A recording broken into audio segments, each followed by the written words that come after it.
La politique en France, Hélène Jouan, Corse, neige, pouvoir d'achat. Depuis quelques jours, l'opposition fait feu de tout bois, si on peut dire. Ça marche cette fois?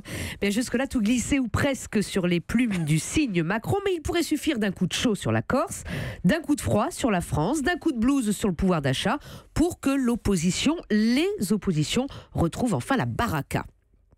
Alors, la neige et le verglas, c'est un argument politique d'abord, ça? En tout cas, ça se tente. Hier, le patron des Républicains, Laurent Wauquiez, a fait passer le message. Sur la neige, on tape le gouvernement. L'Halali était lancé, mais les députés ont été un petit peu rétifs et pour cause, ils ont de la mémoire. Parce que la neige, c'est vieux comme la politique et inversement. En 2010, confronté à un épisode neigeux de la même ampleur, le ministre de l'Intérieur de l'époque, Brice Hortefeux, minimisait l'ampleur des difficultés de circulation, gagnant le surnom de bison pas futé, tandis que Ségolène Royal, dans l'opposition, réclamait des excuses publiques du gouvernement. En 2013, bis repetita, sauf que là, les acteurs avaient changé de camp. C'était au tour de Valérie Pécresse d'exiger une commission d'enquête sur la gestion de l'exécutif, quand le maire de Paris, Bertrand Delanoë, demandait à l'opposition d'être un peu humble vis-à-vis des lois de la nature. Alors la neige, ça se tente, mais ça peut tomber même quand on est dans la majorité. Effectivement. Plus sérieux, les angles d'attaque sur la Corse et le pouvoir d'achat. Sur la Corse, le discours de fermeté d'Emmanuel Macron ne fait pas forcément les affaires de la droite. Non à 2 langues officielles et au statut de résident, mais oui à la spécificité corse, a déclaré le président.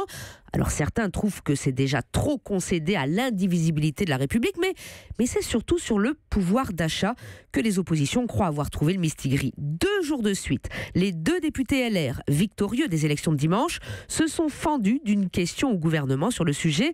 Votre simulateur, mis au point par le ministère de l'économie, c'est de la poudre de perlimpinpin.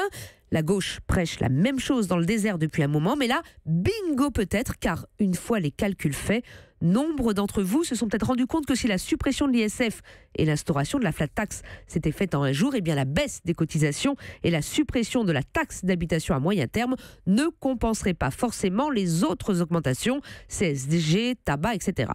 Ne manquait plus que la petite musique sur la croissance qui repart pour que chacun se demande quand viendrait son tour d'aller mieux ou moins mal. Alors pour l'instant, l'exécutif tente de tenir le cap. Pour le froid, il attend le redout. Pour la Corse, tant que les nationalistes sont mécontents, il veut croire qu'il sera mis à son crédit de ne pas leur céder.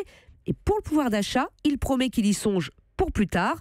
Mais sur ce dernier angle d'attaque, au moins, les oppositions veulent croire que cette fois, ça pourrait finir par prendre. Hélène Jouan, Axel? Oui, on voit revenir le débat sur la cagnotte. Vous savez, la croissance est de retour, donc vite, il faut dépenser les surplus de recettes. Alors c'est justement ce débat-là que le gouvernement veut absolument éviter.